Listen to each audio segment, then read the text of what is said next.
नमस्कार, मैं हूं हरिशंकर व्यास। सेंट्रल हॉल में आपका स्वागत है। आप पार्टी बम बम है। अरविंद केजरीवाल का पंजाब मिशन भाजपा छोड़े नवजोत सिंह सिद्धू से जंप मार गया है। दिल्ली से कई गुना अधिक सियासी महत्व पंजाब का है। पंजाब की मौजूदा अकाली भाजपा सरकार 2 टर्म की एंटी इनकम्बेंसी की मारी है। नौजवान पीढ़ी की नशे की त्रासदी का सीधा ठीकरा सरकार पर फूटा हुआ है। मई 2014 के लोकसभा चुनाव में अकाली भाजपा और कांग्रेस को जैसे झटके लगे और आप पार्टी के जो सांसद चुने गए, उनसे धारणा पहले से है कि पंजाब का हिंदू हो या सिख, वह नया चाहता है। अकाली भाजपा बनाम कांग्रेस की अदला बदली से लोग उबे हुए हैं। मतलब पंजाब में आप पार्टी के अवसर है। तब से अब तक सतलज में बहुत पानी बहा है। बावजूद इसके केजरीवाल की लोकप्रियता और फोकस में कमी नहीं है। यदि कोई कमी है तो वह बतौर मुख्यमंत्री प्रोजेक्ट किए जाने वाले लोकप्रिय चेहरे की थी। उस नाते नवजोत सिंह सिद्धू का प्रदेश में प्रोफाइल बिरला है। न भ्रष्टाचार का आरोप है और न उनके साथ सिख बनाम हिंदू की राजनीति का झमेला है। वे सिख और हिंदू दोनों में समान रूप से लोकप्रिय है। अब ये बात भी जुड़ी है कि उन्होंने राज्यसभा की 6 साल की सांसदी छोड़ने का त्याग किया। उन्हें मनोनीत सांसद बनाने के बाद भाजपा में उम्मीद थी कि वे पंजाब विधानसभा चुनाव से दूर रहेंगे। अकाली भाजपा की रणनीति में यह सोचना था कि कांग्रेस और आप एक दूसरे के वोट काटेंगे। अकाली पार्टी का जाट सिख आधार बना रहेगा। मतलब प्रकाश सिंह बादल सुखबीर बादल की कमान में अलायंस फिर जीतेगा। मगर सभी के हिसाब नवजोत सिंह सिद्धू के धमाके से ढह गए। पंजाब आप केजरीवाल और सिद्धू अब अखिल भारतीय कौतुक का केंद्र है। आज इस पर चर्चा है, मगर उससे पहले गपशप और खास सुर्खियां। शुरुआत सियासी गपशप से करते हैं।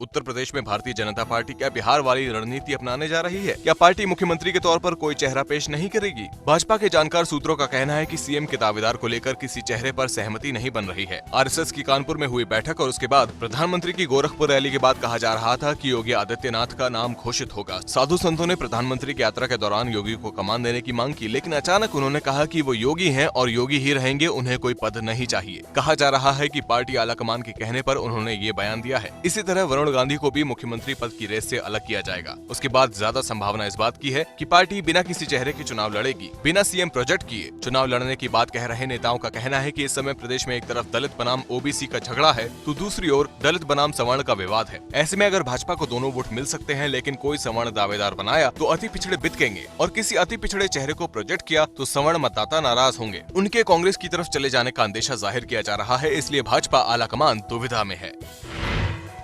उत्तर प्रदेश में कांग्रेस पार्टी की मुख्यमंत्री पद की दावेदार शीला दीक्षित को किसी ज्योतिष की जरूरत है। ऐसा प्रदेश कांग्रेस के कई नेता मान रहे हैं। इसका कारण ये है कि दावेदार घोषित होने के बाद जब पहली बार वे लखनऊ पहुंची और उनके चेहरे पर कांग्रेस ने शक्ति प्रदर्शन किया तो उनकी स्टेज टूट गई और उनको चोट भी आ गई। इसके बाद उनको खुली गाड़ी से हटाकर दूसरी गाड़ी में बैठाया गया। तब भी उस शक्ति प्रदर्शन का नेतृत्व प्रदेश अध्यक्ष राज बब्बर ने किया। इसके बाद शनिवार को जब वे कांग्रेस के चुनाव अभियान की अगुवाई करने के लिए बस यात्रा पर निकली तो दिल्ली से निकलकर गाजियाबाद पहुंचते पहुंचते उनकी तबीयत खराब हो गई। उनको बुखार आ गया और वे वापस लौट गयी। इस बस यात्रा को सोनिया और राहुल गांधी ने हरी झंडी दिखाकर पार्टी मुख्यालय से रवाना किया था। तभी उत्तर प्रदेश के कई कांग्रेस नेता उन्हें सलाह दे रहे हैं कि वे किसी ज्योतिष की सलाह लें और शुभ मुहूर्त देखकर अपने कार्यक्रम की शुरुआत करें। कांग्रेस के एक वरिष्ठ नेता का कहना है कि शीला दीक्षित को ज्योतिष के साथ साथ अच्छे राजनीतिक सलाहकार और कुछ कार्यकर्ताओं की भी जरूरत है। बताया जा रहा है कि उत्तर प्रदेश कांग्रेस में उनके साथ सहयोग करने वाले नेताओं की बहुत कमी है। प्रदेश के तमाम ब्राह्मण नेता अपनी राजनीति खुद करते हैं और वे किसी के पीछे चलने को तैयार नहीं है। युवा नेताओं की टीम भी अपने अपने इलाके भर में सिमटी है। उन्हें सक्रिय करने के लिए राहुल गांधी पहल करेंगे और बताया जा रहा है कि वे कुछ नेताओं को अपनी टीम में जगह देंगे।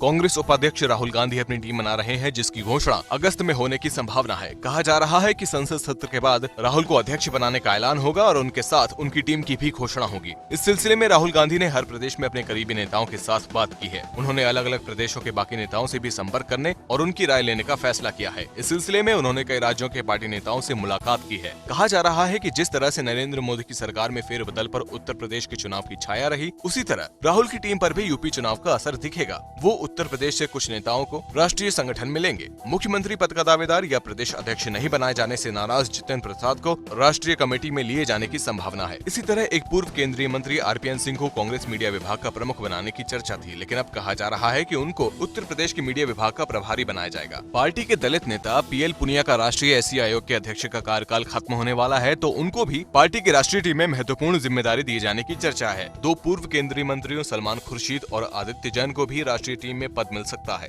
आरपीएन सिंह राष्ट्रीय टीम में नहीं आते हैं तो किसी और ओबीसी चेहरे को पार्टी की राष्ट्रीय टीम में प्रमुखता मिलेगी। अब आज की सुर्खियां ये लीक से कुछ हटकर है और इनसे देश की दशा दिशा को बूझ सकेंगे।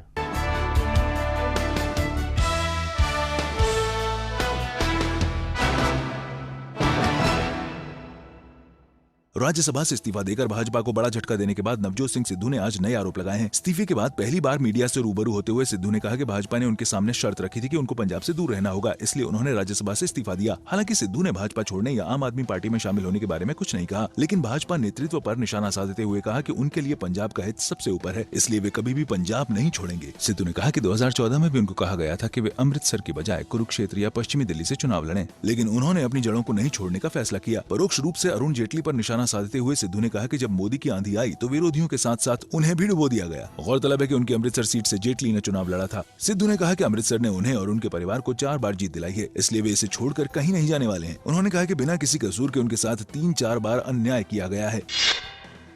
नवजोत सिंह सिद्धू की ओर से भाजपा नेतृत्व पर आरोप लगाने के तुरंत बाद पार्टी की ओर से इसका खंडन किया गया। पार्टी ने कहा कि उनसे किसी ने पंजाब छोड़ने के लिए नहीं कहा था। पार्टी की ओर से इस मसले पर सफाई देते हुए कहा गया है कि अगर उनको पंजाब से दूर रखना होता तो उन्हें राज्यसभा में क्यों मनोनीत किया जाता। ये भी कहा गया है कि पंजाब की प्रदेश इकाई की कोर कमेटी के लिए पार्टी के केंद्रीय नेतृत्व ने उनका नाम शामिल कराया था। प्रदेश इकाई ने उनका नाम नहीं भेजा था। पार्टी के प्रदेश अध्यक्ष विजय सांपला अब भी ये कह रहे हैं कि सिद्धू ने राज्यसभा से इस्तीफा दिया है, वे अब भी भाजपा में है। केंद्र सरकार ने अन्य पिछड़ा वर्ग को मिलने वाले आरक्षण पर सफाई दी है। केंद्रीय गृह मंत्री राजनाथ सिंह ने आज लोकसभा में कहा कि सरकार किसी भी कीमत पर इसे नुकसान नहीं पहुंचने देगी। हालांकि उन्होंने साथ ही कहा कि अगर क्रीमी लेयर के नियम में कोई बदलाव करना है तो सरकार उसके लिए तैयार है। इससे पहले ओबीसी आरक्षण में क्रीमी लेयर से जुड़ी अधिसूचना को लेकर विपक्ष ने आपत्ति जताई थी। राष्ट्रीय जनता दल के जयप्रकाश नारायण यादव और सपा के धर्मेंद्र यादव ने यह मुद्दा उठाया था और कहा था कि संघ लोक सेवा आयोग के नतीजे आने के बाद डीओपीटी ने जिस तरह क्रीमी लेयर की व्याख्या की है उससे पिछड़े वर्ग के बहुत सारे छात्र प्रभावित होंगे। उन्होंने इसे वापस लेने की मांग की। इस पर राजनाथ सिंह ने बताया कि यह अधिसूचना 2004 में यूपीए 1 की सरकार के समय की जारी की गई थी और तब से लागू है। संसदीय कार्य मंत्री अनंत कुमार ने भी कहा कि इसमें एनडीए सरकार का कोई हाथ नहीं है, ये 2004 की अधिसूचना है।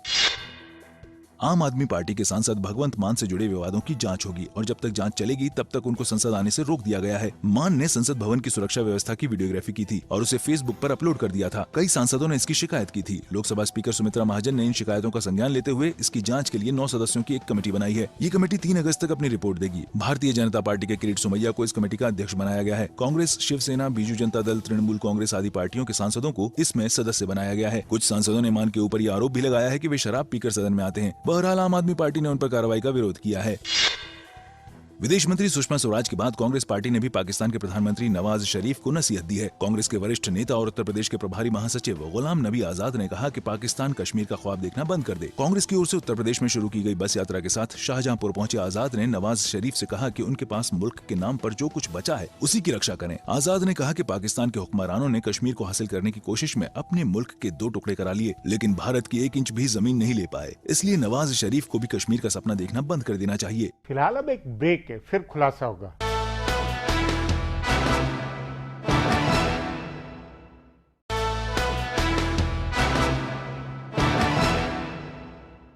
अरविंद केजरीवाल की अखिल भारतीय राजनीति में पंजाब निर्णायक दांव है। पंजाब में यदि वे दिल्ली जैसा चुनावी चमत्कार दिखाते हैं तो उनकी नरेंद्र मोदी के खिलाफ चुनौती गंभीर बनेगी। संदेह नहीं कि आपसे कांग्रेस को भारी नुकसान होगा।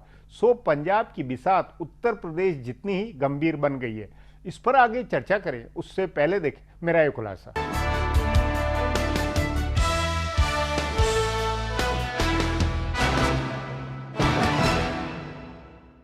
पंजाब की राजनीति बेहद दिलचस्प हो गई है। आम धारणा अरविंद केजरीवाल की आम आदमी पार्टी के मजबूत होने की है, लेकिन उनकी लड़ाई किसके साथ है, इसे लेकर कोई आश्वस्त नहीं है। अकाली दल पिछले 10 साल से सत्ता में है और इस वजह से उसके खिलाफ जबरदस्त एंटी इनकम्बेंसी है। लेकिन कई जानकार मानते हैं कि 80 साल से ऊपर के प्रकाश सिंह बादल इसे अपने आखिरी चुनाव के तौर पर लड़ रहे हैं। उनका राजनीतिक करियर करीब 6 दशक का है, तभी वे अपने आखिरी चुनाव को भावनात्मक रूप देने में लगे हैं। उनकी अपील सिर्फ जाट, सिख और किसानों से है। दूसरी ओर कांग्रेस पिछली बार जीतते जीतते रह गई थी और इस बार अगर वह नहीं जीतती है तो उसकी राजनीति उत्तर पूर्वी भारत के उन राज्यों जैसी हो सकती है जहां वह दशकों से सत्ता से बाहर है। कांग्रेस के लिए बड़ी चुनौती आम आदमी पार्टी की है, वह उसकी जगह ले सकती है। कांग्रेस ने जैसे तैसे पार्टी का अंदरूनी झगड़ा खत्म कराकर कैप्टन अमरिंदर सिंह को प्रदेश अध्यक्ष बनाया है, लेकिन अभी तक उनको मुख्यमंत्री पद का दावेदार नहीं बनाया गया है। सो पंजाब की राजनीति का सबसे बड़ा सवाल ये है कि प्रकाश सिंह बादल के मुकाबले कौन। कांग्रेस अगर कैप्टन को दावेदार बनाए तो मुकाबला दिलचस्प होगा। इन दो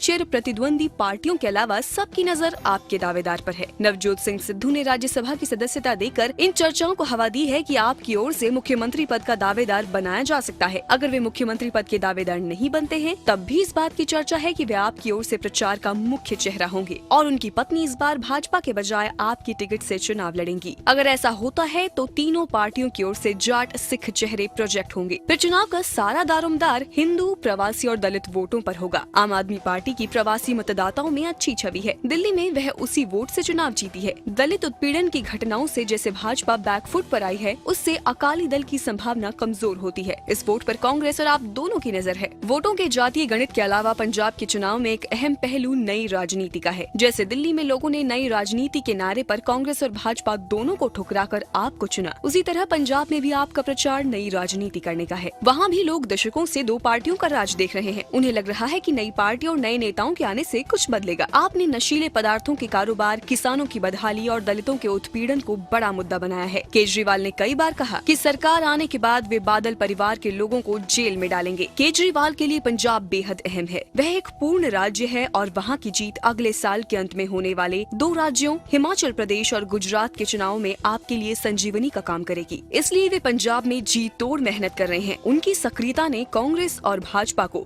गंभीर चिंता में डाला है। अब एक ब्रेक है, उसके बाद पंजाब की चुनावी बिसात पर चर्चा करेंगे।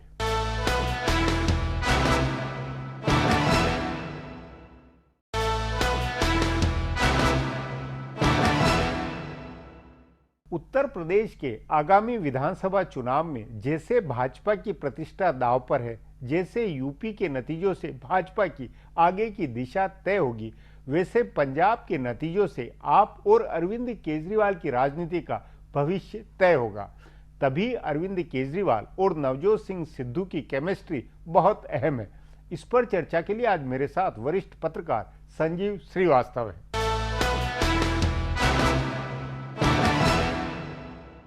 संजीव जी, अकाली नेता हो या भाजपा नेता, सबका कहना है कि नवजोत सिद्धू का कोई मतलब नहीं है, वो किसी के अनुशासन में नहीं रह सकते हैं, उनका जनाधार नहीं है, वो किसी का एहसान नहीं मानते हैं। इस सब के बीच में आपके अनुसार आप पार्टी में कोई उनका मतलब है? देखिए क्या है कि पंजाब के चुनाव होंगे, उसके 3 नतीजे आ सकते हैं। बीजेपी क्या चाहती है, नतीजा है कि जो ऑपोजिशन वोट है वो आप पार्टी और कांग्रेस में बढ़ जाए और अकाली दल और हम निकल जाए। कांग्रेस क्या चाहती है कि साहब जो एंटी इनकम्बेंसी वोट है वो हमें ज्यादा से ज्यादा मिले, कांग्रेस का परंपरागत वोट हमें मिल जाए, हम निकल जाएंगे।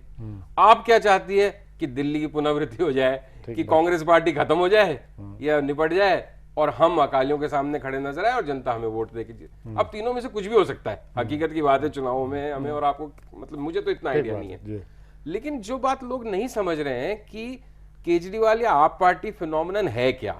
ये एक बदलाव की बयार है कि साहब चेंज चाहिए, चेंज चाहिए, चेंज चाहिए, तो ये बिल्कुल नई चीज है, इसको अपना। अकाली डिस्क्रेडिटेड पार्टी है, इसमें कोई शक व शुबा की ज्यादा गुंजाइश नहीं है, जीते हारे अलग बात है। कांग्रेस भी पंजाब में उतनी डिस्क्रेडिट है क्योंकि उनका भी चेहरा पुराना है, कुछ नयापन नहीं है, कुछ बदलाव नहीं है।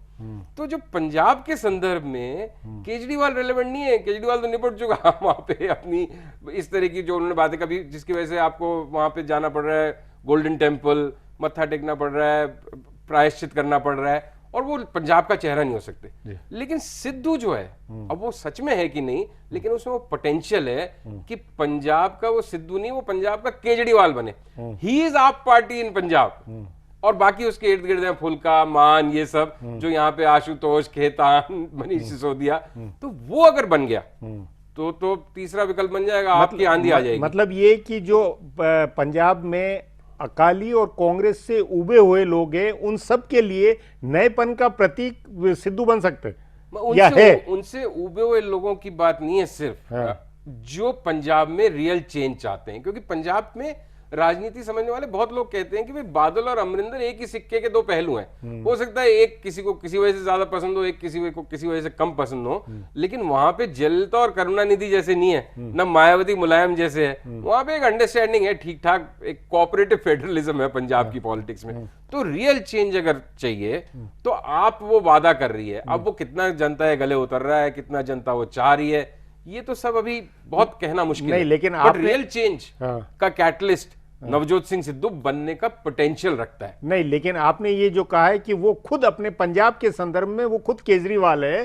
तो ये है तो फिर जो दिल्ली के केजरीवाल है, जो आप पार्टी के मुखिया है, उन केजरीवाल और उनमें पड़ सकती है क्या? यही तो सबसे बड़ा है कि वो दोनों साथ साथ रह नहीं सकते। भाई उस स्थिति से तो बाद में निपटेंगे, पहले वो साबित करे कि वो पंजाब का केजरीवाल है, पहले जीते, फिर उसके बाद उसको मुख्यमंत्री बनाएंगे नहीं बनाए। ये सब बड़ी दिलचस्प खेल चल रहे हैं ना अंदर की, भाई बाद में सही समय में घोषित करेंगे। अभी तो केजरीवाल का क्या होता है इक्वेशन इसके नहीं, साथ, उसमें भाजपा और सिद्धू के अकाली साथ। नेताओं ने कहा है कि सिद्धू ने अरविंद केजरीवाल के खिलाफ भी बहुत बोला हुआ है, इस सब बात उसके को तो करते वीडियो वायरल हुए हैं। हाँ, तो तो उसकी इस केमिस्ट्री कैसे बनेगी? इस देश में किसने किसके खिलाफ नहीं बोला हुआ है?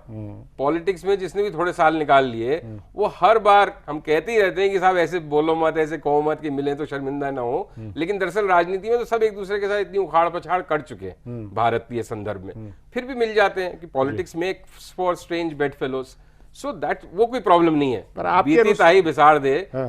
प्रॉब्लम तो ये है कि अब कैसे जमेगी, क्योंकि केजरीवाल भी उतने ही तानाशाह हैं जितने नरेंद्र मोदी साहब, मतलब उतने ही एक व्यक्ति शासन में विश्वास करने वाले, और सिद्धू भी कहीं ना कहीं एक मतलब नहीं तो सिद्धू वही भी है, सिद्धू है। नहीं तो वही मेरा कि सिद्धू तो सिद्धू है, तो उस नाते उनकी यूएसपी में ऐसी क्या बात है जो बाकी पंजाब, क्योंकि पंजाब के तमाम नेता, भले अमरिंदर सिंह हो, बादल हो, सुखबीर हो, वो भी अपने आप में अपने ढंग से, मतलब एक ही मिजाज वाले सारे नेता है, उसमें अलग तरह की यूएसपी आपके हिसाब से नवजोत में क्या नजर आती है? चलिए मैं इस बात को अगर हम दूसरी तरह से रखूं तो शायद बेहतर समझा पाऊंगा। अगर सिद्धू पंजाब में आपका चेहरा नहीं होता तो मैं I can stick my neck out and से कि आपका पंजाब के चुनाव में कोई खास भविष्य मुझे नहीं दिखता। सिद्धू चेहरा जब बनता है आप पार्टी का, तो फिर कितना सुनहरा भविष्य होगा ये कहना मुश्किल है। लेकिन बिना सिद्धू आप कुछ नहीं है आज पंजाब में, मतलब मान और फुल्का और केजरीवाल के दम पे नहीं जीत सकते वहां, सिद्धू उन्हें चाहिए। आपके अनुसार भाजपा ने मतलब मुगालते में रहते हुए या किस तरह का धोखा खाया? क्योंकि सब कह रहे हैं भाजपा ने, मतलब उधर से भी कह रहे हैं कि ये धोखेबाज है, तो धोखा खाना था या क्या है, इसको मानेंगे? खैर ये तो एक मतलब बहुत ही हैरानी की बात है, जिस पार्टी के बारे में हम सब जानते हैं कि इतनी वहाँ एक स्ट्रैटेजी बनती है, इतनी सोच समझ की चीज़ें होती हैं, इतनी दूरदर्शिता के साथ आज के 1 साल बाद और 2 साल बाद की प्लानिंग चल रही है, तो ये तो 2 साल से होता हुआ दिख रहा था। 2014 के चुनाव में अमृतसर में स्पष्ट संदेश दे दिया था तब नवजोत सिंह सिद्धू ने, और तब से आज तक कोई विशेष परिवर्तन नहीं हुआ था। तो ये तो पूरी एक बात ही अजीबोगरीब है कि क्यों तो वो मनोनीत सांसद बने, क्या उस समय डील हुई, क्या उसकी शर्तें थी, क्यों उसको नहीं माना। और ये बात भी हमें ध्यान रखनी पड़ेगी कि नवजोत सिंह सिद्धू ने मॉरल हाई ग्राउंड लिया है। वो नॉमिनेटेड मेंबर राज्यसभा के रह सकते थे, कैसे हटाते आप उन्हें, नॉमिनेट कर चुके, लेकिन उसने छोड़ी राज्यसभा सदस्यता। क्रिकेटर है, इतना हाजिर जवाब है, कपिल शर्मा शो में बैठता है, मतलब लोकप्रियता तो उसकी जबरदस्त है, राजनीतिक पकड़ उसकी अच्छी, तभी तो बार बार जीता है और कभी कभी हरवा भी देता है। तो मतलब कुल मिला के एक अच्छी कॉम्बिनेशन है। अब वो कॉम्बिनेशन पर ये सब गुण क्या बनती है? नहीं, पर ये सब गुण अभी आपको नजर आ रहे हैं, मतलब जब वो ऐसे बात करें, मतलब बाकी राजनीतिक जमात को भी, बीजेपी को समझ में आना चाहिए था ना भाई। अमरिंदर सिंह भी अब कह रहे हैं कि आ जाओ हमारे पास, कांग्रेस के दरवाजे खुले हैं, लेकिन वो ये तो नहीं कह रहे कि मेरे ऊपर आ जाओ, तुम चीफ मिनिस्टरियल कैंडिडेट बन जाओ। तो बुला सब रहे हैं, और ये भी बीजेपी वाले इतनी बुराई कर रहे हैं आज आलोचना, तो अगर नवजोत सिंह सिद्धू में कुछ भी नहीं होता तो उसकी चर्चा ना वो करते ना हम करते। जी संजीव जी, बातचीत को यहीं समाप्त करेंगे। प्रोग्राम में आने के लिए बहुत बहुत धन्यवाद। धन्यवाद। हमारा प्रोग्राम अब यहीं खत्म होता है। आग्रह है प्रोग्राम पर अपनी राय hsvyas@nayaindia.com पर ईमेल करके बताएं या hsvyas@Twitter और Facebook/नया इंडिया न्यूज़पेपर पर जाहिर करें। अब फिर कल मिलेंगे इसी चैनल पर इसी समय।